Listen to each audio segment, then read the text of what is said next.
Hello everyone, welcome to Netra is. WBPSC তাদের recent 2025-এর ডব্লিউবিসিএসের সিলেবাসের প্রিলিমসে paper 2 বা জিএস পেপার 2 বলে একখানা পেপারকে ইন্ট্রোডিউস করেছে। সেটা আলটিমেটলি কিছুই নয়, ইউপিএসসি সিএসই যে তাদের প্রিলিমসের জিএস পেপার 2 বা সিস্যাট যে পেপার আছে সেটারই এক প্রকারে হুবহু এক্স্যাক্টলি ডট বাই ডট বা লাইন বাই লাইন সেটা কিন্তু তাদের নিজস্ব সিলেবাসেও তারা রেখেছে। অর্থাৎ আজকে আমরা যেই ইউপিএসসির সিস্যাট পেপার সম্পর্কে আলোচনা করব সেটা কিন্তু ডব্লিউবিসিএস এবং ইউপিএসসি দুটো এক্সামের জন্যই প্রযোজ্য, বা তোমরা যারা ইউপিএসসি দেবে যারা ডব্লিউবিসিএস দেবে সকলের জন্যই কাজে আসবে। ইনফ্যাক্ট আমরা এখানে শুধু ইউপিএসসি নয়, ইউপিপিএসসি যে আছে তাদেরকেও রেফারেন্স হিসেবে নেব, যাতে ডব্লিউবিসিএসের যে অ্যাসপিরেন্ট যারা আছো তাদের এতে ভীষণ সুবিধে হয়। আমরা যদি সিলেবাসটাকে দেখি, মূলত 6টা জিনিস এখানে আছে, যার মধ্যে শুরুতে কম্প্রিহেনশন আছে, এরপর ইন্টারপার্সোনাল স্কিলস এবং কমিউনিকেশন স্কিলস আছে, এরপর লজিক্যাল রিজনিং এবং অ্যানালিটিক্যাল অ্যাবিলিটি আছে, এরপর ডিসিশন মেকিং এবং প্রবলেম সলভিং আছে, এরপর জেনারেল মেন্টাল অ্যাবিলিটি আছে, এবং তারপর basic numeracy. Basic numeracy ultimately কিছুই নয়, এটা হচ্ছে ম্যাথ। তো ম্যাথ কিন্তু আমাদের সিলেবাসে আছে, কেউ যদি ভেবে থাকো নেই, ভুল করছো। এবং তার সাথে ডেটা ইন্টারপ্রিটেশন আছে। ম্যাথ, ডেটা ইন্টারপ্রিটেশন দুটোই কিন্তু ক্লাস 10 লেভেলের হয়ে থাকবে। আমরা দেখব পরবর্তীতে এটার মধ্যে অ্যাকচুয়ালি পড়তে কী হবে। তো ইউপিএসসি মূলত এরকম একটা সিলেবাস দিয়ে থাকে, বাট তারা আলাদা করে সেগ্রিগেট করে দেয় না যে কোন পোর্শন থেকে কতটা কোশ্চেন আসবে। জেনারেলি ইউপিএসসির ক্ষেত্রে কম্প্রিহেনশন থেকে টোটাল 80টা কোশ্চেনের মধ্যে 28টা কোশ্চেন, 27টা কোশ্চেন, 25টা কোশ্চেন এসে যায়, অর্থাৎ 1/3 কোশ্চেন এখান থেকে এসে যায়। এবং বেসিক নিউমেরেসি, ডেটা ইন্টারপ্রিটেশন এই যে পোর্শন আছে এখান থেকে অলমোস্ট 50% কোশ্চেন এসে যায়। এবং বাকি যে আমাদের 15, 16, 17% কোশ্চেন আছে সেটা কিন্তু লজিক্যাল রিজনিং এবং অ্যানালিটিক্যাল অ্যাবিলিটি থেকে আসে। এই পোর্শনগুলো অনেকটা নেগলেক্টেড হয়ে থাকে ইউপিএসসি এক্সামের ক্ষেত্রে। বাট আমরা ডব্লিউবিপিএসসির দ্বারা দেখতে পাচ্ছি তারা interpersonal skills, decision making, general mental ability এগুলোর থেকে 10, 30 এবং 30 টোটাল 70 নম্বর কিন্তু জিজ্ঞাসা করছে। বাকি কম্প্রিহেনশন থেকে 60 মার্কস এবং রিজনিং থেকে 35 এবং ম্যাথ এবং ডেটা ইন্টারপ্রিটেশন থেকে 35। তো ইউপিএসসিতে আমরা যদি লক্ষ্য করে থাকি তারা 200 মার্কসের কোশ্চেন করে থাকে এবং সেখানে 200 মার্কসের জন্য 80টা কোশ্চেন থাকে, পার কোশ্চেন 2.5 মার্কস করে হয়। বাট ডব্লিউবিপিএসসি তারা 200 মার্কসের এক্সাম নেবে এবং কোথাও বলেনি তারা 2 নম্বরের কোশ্চেন হবে বা 2.5 নম্বরের কোশ্চেন হবে। তাদের হিসেব অনুযায়ী, একটা জেনারিক স্টেটমেন্ট অনুযায়ী প্রত্যেকটা কোশ্চেনের মার্কস 1 করে হবে। বাট হিউম্যানলি এটা পসিবল নয়। ইউপিপিএসসিকেও যদি আমরা দেখে থাকি তারাও কিন্তু 2 নম্বর করে এক একটা কোশ্চেন করে এবং 100টা কোশ্চেনের জন্য 120 মিনিট রাখে। আমরা যদি ডব্লিউবিপিএসসিকে 200টা কোশ্চেন দেখি করতে, সেটা আমাদের 120 মিনিটে পসিবলই নয়, স্পেশালি এই জিনিসগুলোকে যদি আমরা সিলেবাসে দেখি। তো আনডাউটেডলি এখানে সিলেবাস যে আছে সেখানে যেটা মেনশন করা হয়েছিল নাম্বার রিলেটেড, এটাতে পাল্টানো হবে পরবর্তীতে যখন ডিটেলড নোটিফিকেশন আসবে, আমরা সেখানে পেয়ে যাব। এক্ষেত্রে কি হতে পারে? ম্যাক্সিমাম হতে পারে তারা 2 নম্বর করে যেটা ইউপিপিএসসি করেছে সেটাই করছে। বাট আমার মনে হচ্ছে হয়তো তারা এটা করবে না, কেননা 2 নম্বর করে যদি করে সবচেয়ে বড় সমস্যা ফেস করবে এখানে 35 নম্বরগুলো যে আছে রিজনিং এবং ম্যাথ সেগুলোকে জাস্টিফাই করাতে। তাই তারা 2.5 নম্বর করে ইউপিএসসির মতোই করতে পারে, যেখানে 14টা করে কোশ্চেন আমরা ম্যাথ এবং রিজনিংয়ে পেয়ে যাব এবং বাকিগুলোকেও 2.5 করে তারা সুন্দরভাবে প্রেজেন্ট করে তুলতে পারবে। সো হয়তো ইউপিএসসির মতো তারা করবে, কিংবা এখানে নাম্বারে কিছু চেঞ্জেস নিয়ে আসবে।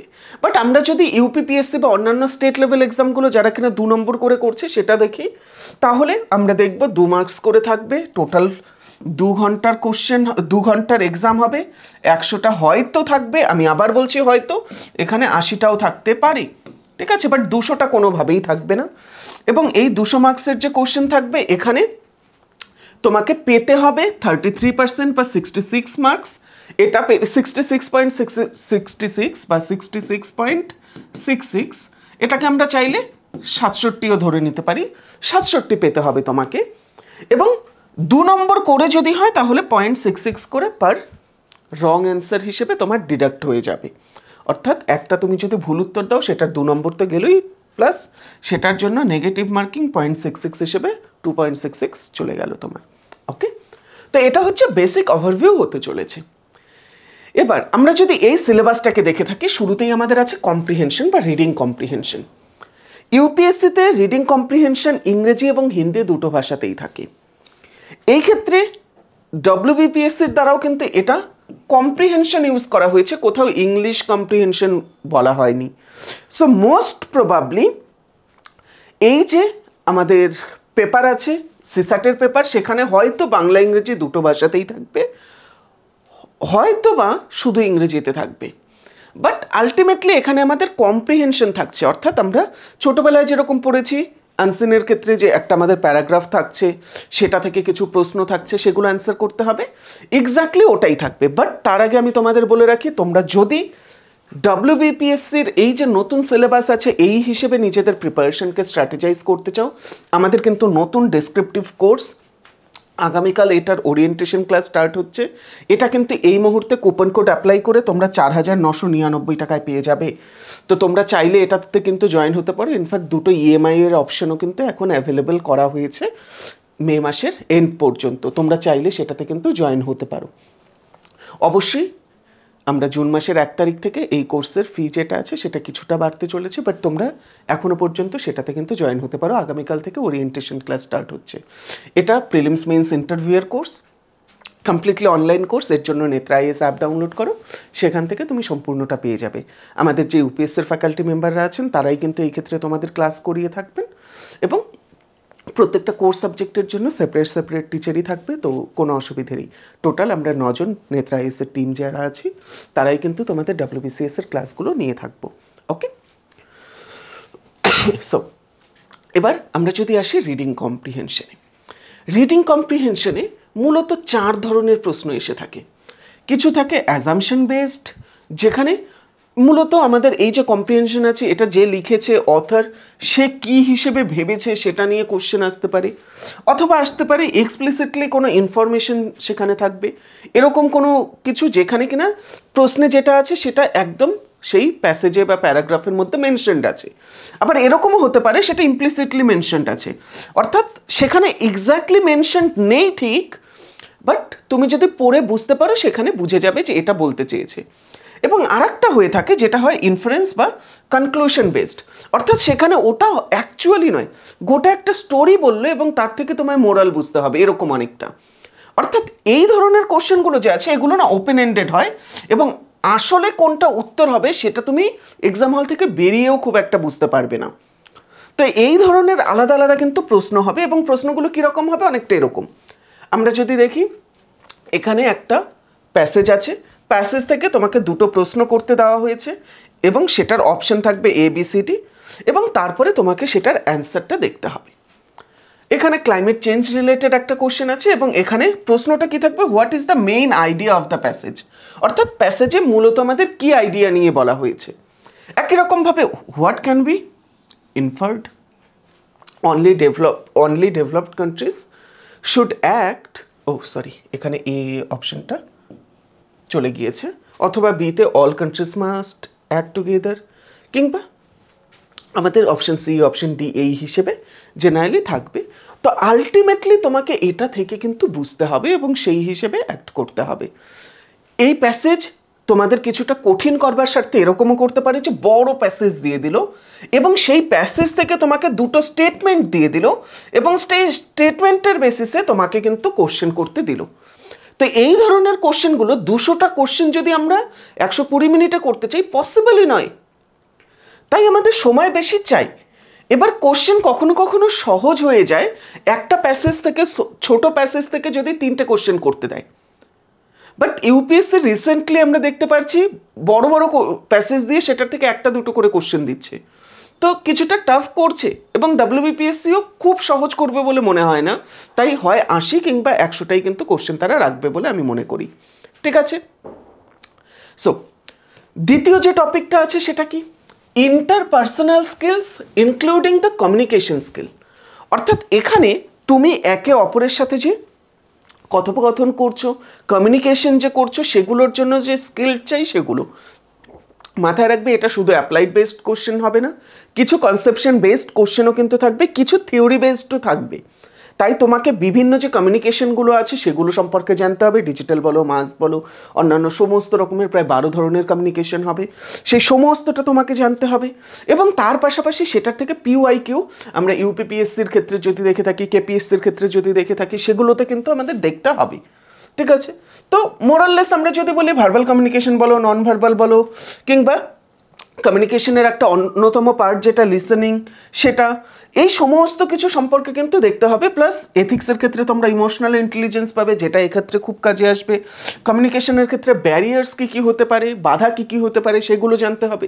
এই ধরনের বিভিন্ন কনসেপ্ট বেসড সেগুলো থেকে প্রশ্ন আসবে, কখনো কখনো এক্সাম্পল বেসডও কিন্তু কোশ্চেন আসতে পারে। আমরা যদি এটা নিয়ে কোশ্চেন দেখি, ইউপিএসসি 2014-তে এই কোশ্চেনটা দিয়েছিল, which of the following are the characteristics of effective communication. Effective কমিউনিকেশনের এর মধ্যে কোনটা কোনটা ক্যারেক্টারিস্টিক্স? 1 হলো অ্যাপ্রোপ্রিয়েট মিডিয়াম, 2 ফিডব্যাক, 3 নয়েজ, 4 হলো কনটেক্সট। এবং এটা থেকে অপশন 1 and 2 অনলি, অর্থাৎ এখানে এলিমিনেশনের মাধ্যমে তুমি করতে পারবে। তো এখানে সঠিক উত্তরটা কী হবে আমরা বুঝতেই পারছি, 1, 2 and 4, কেননা 3 নম্বর নয়েজ কখনোই আমাদের কমিউনিকেশনের এফেক্টিভ ওয়ে হতে পারে না। আমি কথা বলছি, পেছন থেকে কেউ চিল্লিয়ে যাচ্ছে, সেটা পসিবল নয় না। তো সেই ক্ষেত্রে আমরা যদি নয়েজকে এলিমিনেট করতে পারতাম, আমরা দেখতে পেতাম যে তাহলে 1 to 4 যে আছে সেগুলো হয়ে যাচ্ছে। যদিও এই ক্ষেত্রে এলিমিনেশনের থেকে বেটার তুমি যদি বুঝে থাকো, সেটা দিয়ে সুন্দরভাবে কোশ্চেন অ্যান্সার করতে পারবে। আমরা যদি উত্তরপ্রদেশ পাবলিক সার্ভিস কমিশনের 2020 কোশ্চেন দেখি, এটা একটা, which of the following is not a barrier of effective communication. অর্থাৎ আমাদের এফেক্টিভ কমিউনিকেশনের ক্ষেত্রে কোনটা একটা ব্যারিয়ার না, কোনটা একটা বাধা না। তো কি আছে এখানে? Semantic noise, psychological barrier, feedback, cultural barrier. এখান থেকে বুঝতেই পারছো একটা আছে নয়েজ এবং বাকি দুটো ব্যারিয়ার। তো এটা ব্যারিয়ার, এটাও ব্যারিয়ার। নয়েজ কখনোই আমাদের এফেক্টিভ ওয়ে হতে পারে না। তাহলে বাকি কি থাকলো? ফিডব্যাক। ফিডব্যাক আমাদের কমিউনিকেশনের একটা পজিটিভ দিক, তাই অ্যান্সার যে আছে, অ্যান্সার আমাদের কি হবে? অ্যান্সার অবশ্যই আমাদের কিন্তু ফিডব্যাক হয়ে যায়। তো জেনারেলি এই হিসেবে তোমাদের বুঝতে হবে এবং সেগুলো করতে হবে। এটা একটা আরও কোশ্চেন যেটা তোমরা চাইলে অ্যান্সার করতে পারো, which among the following is the best example of empathetic behaviour. কারোর প্রতি সহানুভূতিশীল তোমার যে আচরণ আছে সেটা এর মধ্যে কোনটা হতে পারে ওয়ার্ক প্লেসের ক্ষেত্রে। তোমরা এটা অ্যান্সার করতে পারো পজ করে, সঠিক উত্তর যে আছে এটার বি হয়ে থাকবে, তোমরা সেটা পরবর্তীতে দেখে নিতে পারো। থার্ড যে পোর্শন আছে লজিক্যাল রিজনিং, এটা আলটিমেটলি কিছুই না, রিজনিং আমরা যেটা পড়েছি। রিজনিংয়ের এখানে সিটিং অ্যারেঞ্জমেন্ট থাকবে, এখানে অ্যালফা নিউমেরিক সিরিজ থাকবে, পাজল থাকবে, এই সব কিছু থাকবে। সো আমাদের বেসিক্যালি লজিক্যাল রিজনিং এবং অ্যানালিটিক্যাল অ্যাবিলিটি বলতে আমরা যেটা রিজনিং চিরাচরিতভাবে পড়ে এসেছি বিভিন্ন এক্সামের ক্ষেত্রে, সেই রিজনিং থেকে এখানে প্রশ্ন আসবে 35 নম্বরের। তো রিজনিং যেহেতু তোমরা সকলে জানো, তাই আমি এটাকে ফার্দার এলাবোরেট করছি না। বাট মোরাললেস আমরা যদি দেখি ভার্বাল লজিক, অ্যানালিটিক্যাল রিজনিং এবং ম্যাথমেটিক্যাল লজিকগুলো যে আছে, কোডিং, ডিকোডিং এবং ওই পোর্শনগুলো থেকেও কিন্তু প্রশ্ন আসবে। তো সেগুলোও করে নেবার চেষ্টা করবে। বাকি এরপরে যেটা আসে ডিসিশন মেকিং, ডিসিশন মেকিং এবং প্রবলেম সলভিং, এখান থেকে 30 নম্বর দেবে বলেছে WBPSC। তো এখানে আমাদের মূলত কিন্তু কি করে আমরা কোনো বাধার সম্মুখীন না হয়ে ভাবতে পারবো এবং মোরাললেস আমরা আমাদের ব্রেইনকে কি করে ইউজ করতে পারবো ভাবনার ক্ষেত্রে, বিভিন্ন ভ্যালুর জাজমেন্টের ক্ষেত্রে এবং প্র্যাকটিক্যাল সিনারিওগুলোতে আমরা কি করে সঠিক যে সিদ্ধান্তে আছে সেটাতে উপনীত হব, সেটাই এখানকার দেখবার বিষয়। বিভিন্ন ধরনের কোশ্চেন হতে পারে অ্যাডমিনিস্ট্রেটিভ ডিসিশনের দিক থেকে, যেহেতু তোমরা অ্যাডমিনিস্ট্রেটিভ সার্ভিসে যাচ্ছ, পুলিশের ক্ষেত্রে যাচ্ছ। এর পাশাপাশি এথিক্যাল ডাইলেমাগুলো তোমাকে দিয়ে দেওয়া হবে, ওয়ার্ক প্লেস সিনারিও দিতে পারে, বিভিন্ন কনফ্লিক্ট রিলেটেড বিষয়গুলোতে, কনফ্লিক্ট যে আমাদের রেজলিউশন আছে সেগুলো থেকে, রিসোর্স অ্যালোকেশন, তোমার কাছে অল্পই টাকা আছে, optimum utilisation of limited resources কী করে করতে পারবে সেগুলো এখানে তোমার থেকে দেখা হবে। লিগাল এবং মোরাল যে ডিসিশনগুলো আছে সেগুলো নিয়ে তোমাকে এখানে ডিসিশন নেওয়ার কথা বলা হবে। কোশ্চেন কীরকম আসতে পারে, যেরকম আমরা যদি ইউপিপিএসসির 2023-এর আসা কোশ্চেন দেখে থাকি, এখানে বলেছে you are a government officer, তুমি মনে করো একটা গভর্নমেন্ট অফিসার সিলেক্টেড হয়ে গিয়েছো, একজন senior politician pressures you to give undue favour to a contractor, একজন কন্ট্রাক্টরকে ওকে এই টেন্ডারটা দিয়ে দাও, এটা বললো। থ্রেটেনিং ট্রান্সফার, তোমায় বললো যে যদি না দাও ট্রান্সফার করিয়ে অন্য কাউকে আনবো, সে তো দিয়েই দেবে, তো অকারণে কেন ট্রান্সফার নেবে, তুমিই দিয়ে দাও। এই ক্ষেত্রে তুমি কি করবে?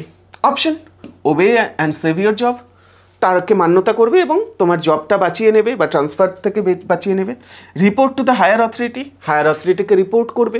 এই ক্ষেত্রে এরকম হতে পারে হায়ার অথরিটি অলরেডি তার থেকে ব্রাইব নিয়ে বসে আছে, অথবা politely deny and face consequences, তুমি পোলাইটলি ডিনাই করে দেবে এবং যা হবে দেখা যাবে সেটা করবে, অথবা ডিলে করবে ওয়ার্কে, যাতে তোমার কোনোটাই করতে না হয়, যে ঠিক আছে আমি দেখছি বলে তুমি 2 মাস ধরে ঝুলিয়ে রেখেছো। ঠিক আছে, এর মধ্যে কোনটা তুমি করতে পারবে? দেখো এখানে অনেকগুলো করতে হবে সেটা না, তোমার কাছে 4টে, তুমি কি করবে সেটা তারা বলে রেখেছে, তুমি এর মধ্যে কোনটা করবে সেটা ডিসাইড করো। এর মধ্যে কোনটা তোমার জন্য সবচেয়ে বেশি সুইটেবল? কোনটা? অবশ্যই ডিনাই করে দেওয়াটা।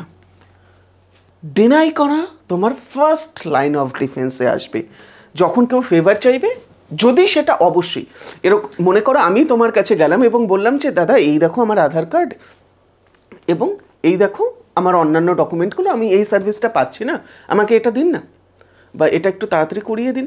তুমি আমাকে যদি ডিনাই করো সেটা সমস্যা, বাট আমি গিয়ে বলছি যে আমি 1 পেটি পাঠিয়ে দেবো, তুমি আমাকে এইটা করে দাও না, তখন যদি ডিনাই করো সেটা ঠিক আছে, বাট অসুবিধে নেই, না আমার কাছে 1 পেটি আছে, না তুমি হয়তো 1 পেটি চাইবে।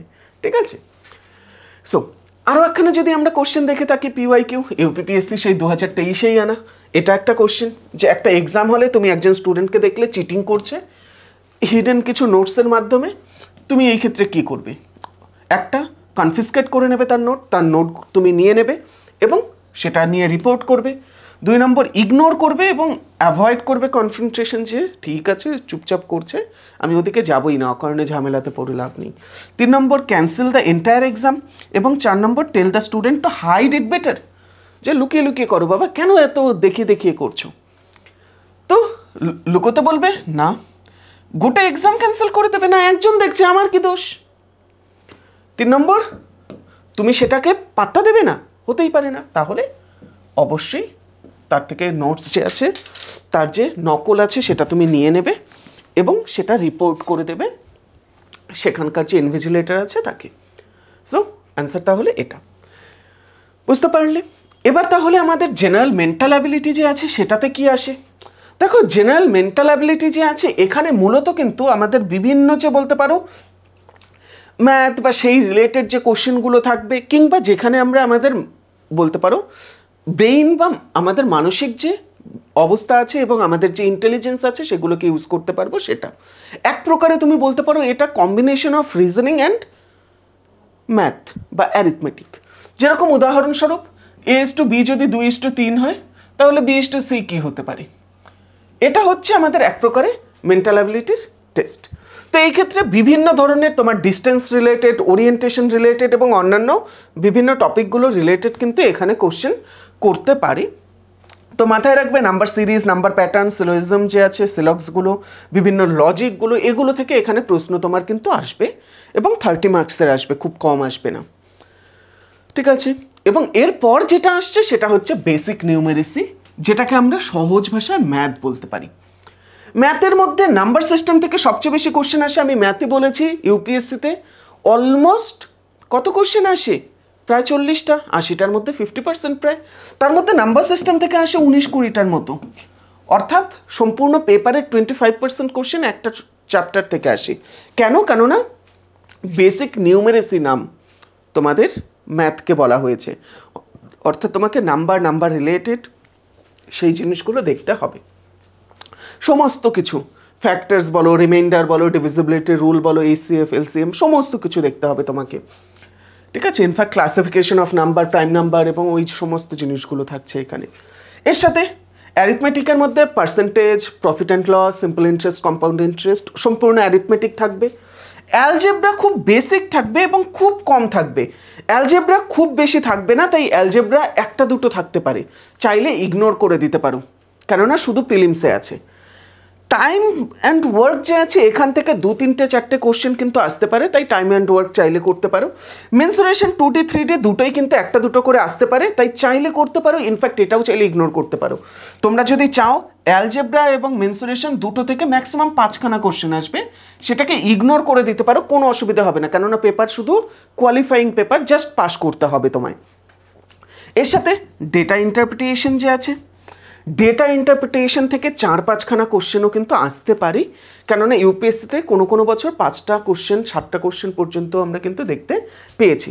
এক্ষেত্রে পাই চার্ট হিসেবে, লিনিয়ার গ্রাফ হিসেবে, বার গ্রাফ হিসেবে, টেবিল হিসেবে বিভিন্ন কিছুর মাধ্যমে তোমাকে কিন্তু ডেটা ইন্টারপ্রেট করতে বলতে পারে। এবং তার সাথে অবশ্যই কিছু কনভার্সন বা এস্টিমেশন রিলেটেড কোশ্চেনও 1-2 থাকতে পারে, যেটা আমরা ইউপিপিএসসির ক্ষেত্রে দেখতে পাই। তো এটা হচ্ছে বেসিক আমাদের সম্পূর্ণ যে সিস্যাট সিলেবাস আছে সেটার এক প্রকারের ক্রাক্স, যে কীরকম কোশ্চেন আসবে। তোমাদের যদি মনে হয় যে এখানে আরও কিছু রয়েছে যেটা আমি এখনও ডিসকাস করিনি, তোমরা সেটা জিজ্ঞাসা করতে পারো। সেশনটা যদি ভালো লেগে থাকে অবশ্যই ভিডিওটি লাইক করে দেবে, এবং তোমার যে অন্য বন্ধুরা যারা কিনা এই বছরে ইউপিএসসির জন্য বা ডব্লিউবিসিএস এর জন্য প্রিপারেশন নিচ্ছে তাদেরকে এটা শেয়ার করতে পারো। ধন্যবাদ।